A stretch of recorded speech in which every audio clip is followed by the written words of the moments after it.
네, 안녕하세요. 리얼스탁의 박철순입니다. 자, 오늘도 여러분들과 함께 앞으로의 상승 가능성이 보이는 종목들 한번 살펴볼까 하는데요. 자, 먼저 종목들을 소개해드리기 전에 몇몇 타 기업들을 한번 살펴보도록 하겠습니다. 그리고 나서 이어서 오늘 여러분들께 소개해드릴 종목까지 마무리를 지어볼 텐데요. 자, 먼저 본격적인 방송에 앞서서 좋아요와 구독 그리고 알림 설정과 댓글도 부탁드리도록 하겠습니다.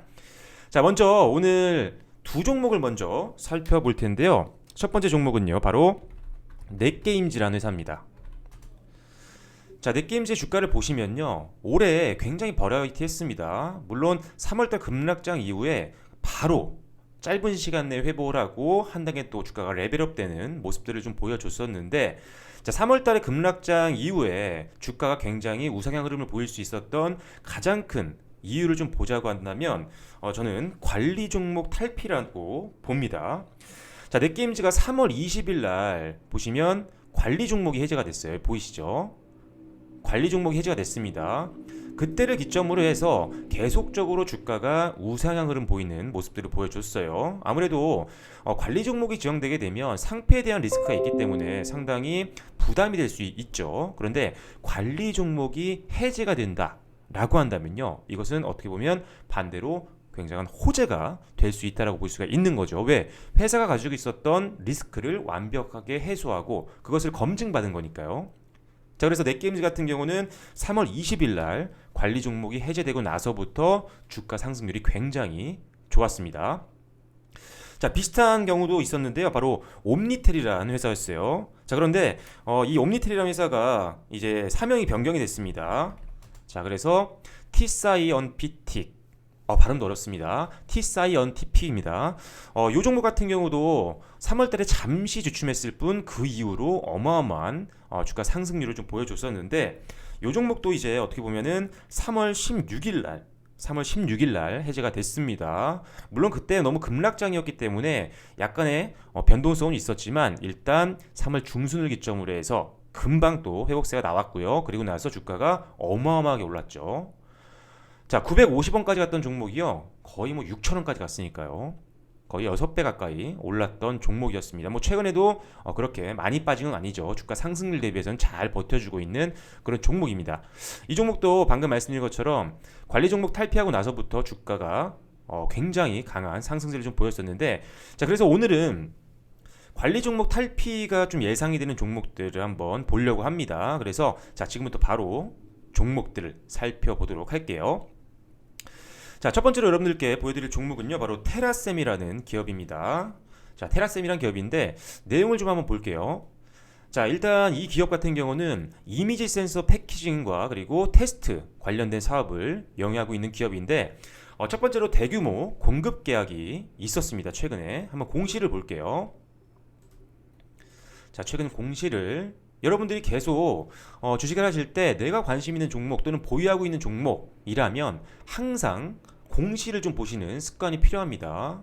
공시는 굉장히 중요한 내용이죠. 자, 그래서 거래소 공시를 가보면, 자, 단일 판매 공급 계약 체결이라는 공시가 나왔습니다. 보시면 아시겠지만 지금 액수로 보면은 60억 정도 됩니다. 확정 계약 금액이 60억. 전년도 매출액 대비해요, 거의 절반 수준이에요. 엄청난 거죠. 작년 매출의 절반 수준을 하나의 계약으로 그냥 따낸 겁니다. 그렇기 때문에 지금 사실 이 종목 같은 경우에 뭐 실적이 흑자는 아닙니다. 아직 적자죠. 자, 별도로 봤을 때 적자지만 2018년도 대비해서 2019년도에 적자폭이 많이 줄었고요. 그리고 분기별로도 조금씩 적자폭이 줄어들고 있는 모습들을 확인을 할 수가 있어요. 자, 그리고 방금 공시 보셨죠? 그런 것들이 이제 하반기 때 이제 실적에 반영이 되는 부분들이기 때문에, 왜냐면 아까 공시 한번 다시 한번 보여드릴게요. 자, 이런 계약 공시를 보실 때는 항상 기간도 보셔야 됩니다. 자, 보시면 아까도 말씀드렸지만 확정 계약 금액이 60억 원, 그리고 매출액 대비 48.6% 엄청나죠. 그리고 계약 기간이요, 올해 12월 말까지입니다. 그러니까 어떻게 보면은 4분기 실적에 반영이 될 수가 있다라는 부분이죠. 그래서 이 굉장히 매출액 대비 굉장히 큰 계약건이었기 때문에 이런 것들이 실적이 반영이 된다라고 한다면 일단은 재무제표상으로도 상당히 개선되는 모습이 눈에 띄게 나올 수도 있을 거라고 볼 수가 있는 거죠. 그래서 일단은 이런 계약건에 대한 부분들도 상당히 기대감을 가질 수 있는 부분들이 좀 있다라고 보고 있는 상태고요. 자, 그리고 두 번째 또 한번 볼게요. 자, 실적 우량 기업 주식 인수 효과가 기대가 됩니다. 자, 이게 뭐냐? 지금 역시나 공시를 보셔야 돼요, 여러분들. 자, 공시를 보면 최근에 정정 공시가 나왔더라고요. 자, 볼게요. 정정 공시가 나왔는데 어떤 내용이었냐면 뭐 주주총회 이런 거에 대한 부분들도 있었죠. 주주총회에 대한 부분들도 있었고 신규 사업에 대한 추가가 좀 있습니다. 뭐 그런 것도 있고 자 여기 보시면 타법인 주식 및 출자증권 취득 결정이라는 자 공시가 나왔죠. 이게 뭐냐면 다른 회사에 지분을 인수한다라는 거예요. 지분 참여를 하겠다라는 거죠. 그래서 지금 한 50억 원 이상의 지분 투자를 할 예정이고요.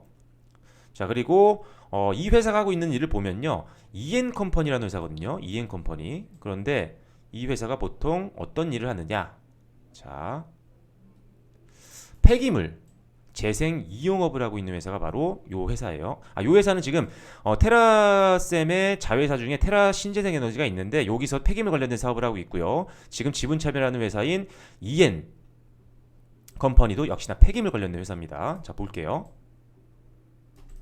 보시면 이엔컴퍼니라는 회사인데 보시면 지금 작년 기준으로 봤을 때 매출액이 326억 원 그리고 영업이익이 169억 원입니다. 굉장히 우량한 회사죠. 당기손이익도요 116억 원이에요. 굉장히 양호한 회사입니다. 신용등급도 양호하죠. 2020년도 8월 기준입니다. 최근 기준이죠.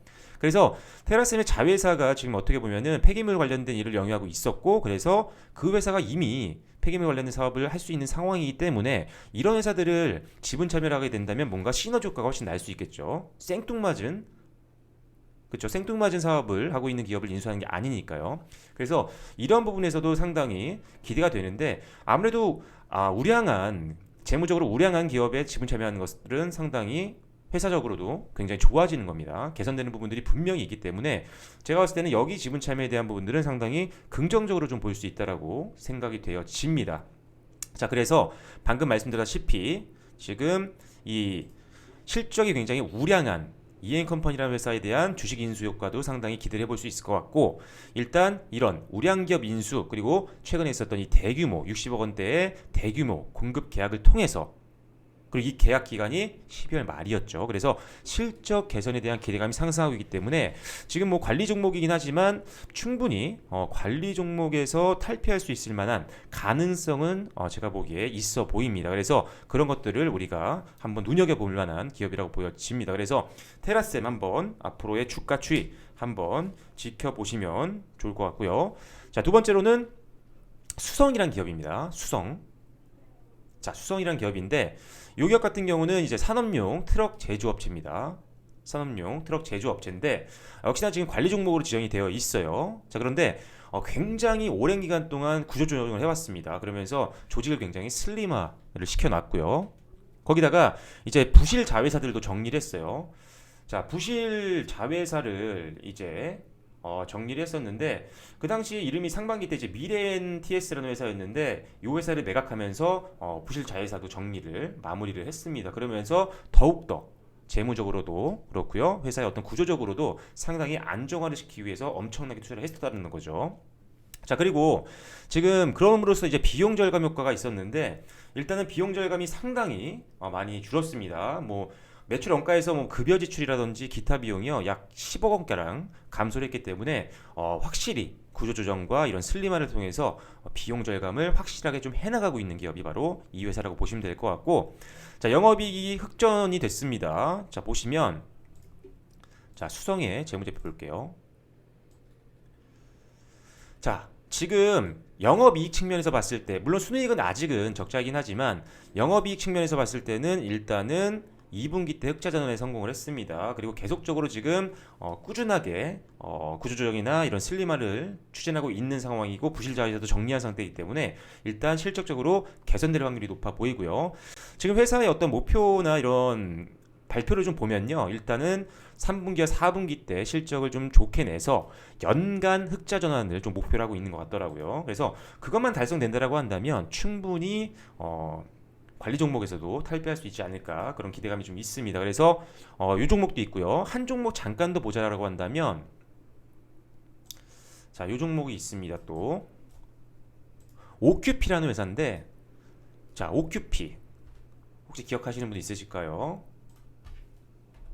자, OQP라는 회사인데 요 회사도 사실 지금 어떻게 보면은 그 관리 종목으로 지정이 되어 있습니다. 보이시죠? 여기 관리 종목으로 보이시죠? 예전에 사실 이름은요 두올 산업이었어요. 두올 산업이었는데 요 이름으로 바뀌었는데 일단 요 종목도 지금 보시면 자, 재무제표 보시면 지금 일단은 2분기 때 실적 영업이익은 좀 흑자 전환을 해줬어요. 그쵸? 흑자 전환을 해줬습니다. 그래서 이런 부분들 다만 이제 일회성 비용들이 있어서 단기 순이익이 조금 강력하게 좀 빠져나왔던 부분이 요게 좀 걱정이 되는데 일단 3분기에 대한 실적만 어느 정도 확인이 된다라고 한다면 일단 관리 종목 탈피에 대한 기대감 충분히 가질 만한 기업 중에 하나인 것 같아요.